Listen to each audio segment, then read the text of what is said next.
आज आपण पांढरा मोदक करायचा आहे, वेगळ्या पद्धतीचा. सारण वगैरे काही नको त्याला, पण चांगला पद्धतीचा. ह्याच्यामध्ये तुटी फ्रुटी किंवा ड्रायफ्रुट्स हे दोन्हीपैकी काही ते घालायचं. बरं, आपल्याला सारखा तर गोड खाल्लं जाणार आहे, शुगर वाढवायची नाही, BP वाढवायचं नाही, थायरॉइड काही वाढवायचं नाही आहे. म्हणून मग आपण काय करायचं आहे, मध घालायचं आहे त्याच्यात, साखर घालायची नाही आहे. आता हा मी साचा आज घेतलेला आहे, साच्यामध्ये आपण मोदक करूया. त्याला मी लावायला तूप घेतलेलं आहे. आता त्याच्यामध्ये काय करते मी, पहिले हे दुधाची पावडर घेते,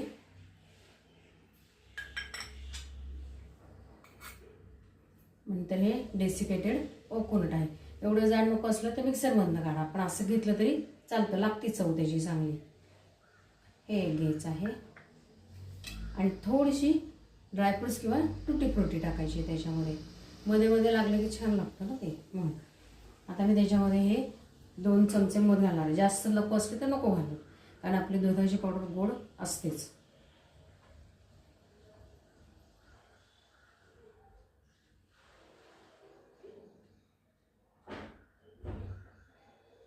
सगळं मी मिक्स करून घेते, मग दाखवते तुम्हाला.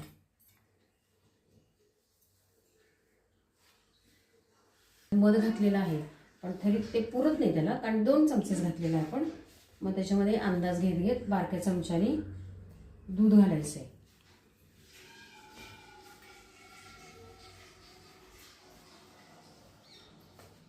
आता ह्याचा असा गोळा तयार झालेला आहे. आता आपण काय करायचं, मोदकाला पहिल्यांदा तूप लावून घ्यायचं, म्हणजे मोदकाला एक मस्त प्रकारची चकाकी येते. थोडंसंच तूप घेतलेलं आहे मी, पूर्ण ह्याला लावून घ्यायचं थोडंसं बोटाने, म्हणजे मोदकाला एक प्रकारची चव पण लागते तुपाची, आणि त्याची जी चकाकी येते ना ती छान दिसते. आता आपण ह्याला तूप लावलेलं आहे, हे बंद करू. त्याच्यात हे आधी मी थांबा दाखवायचं राहिलं माझं, हे ओपन केलेलं आहे ना, ह्याला एका साईडने आपण तुटी फ्रुटी लावून घेऊ, ह्याला आपण लावून घेऊ.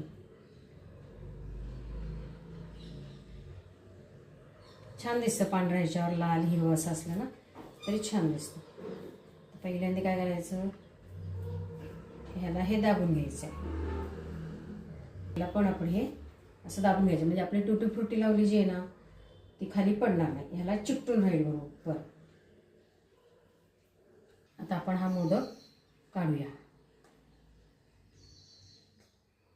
हे बघा, मस्तपैकी हे चिकटलेलं आहे, लाल छान दिसेल.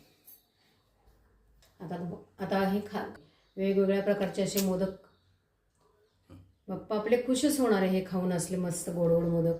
आणि हे त्याला त्रास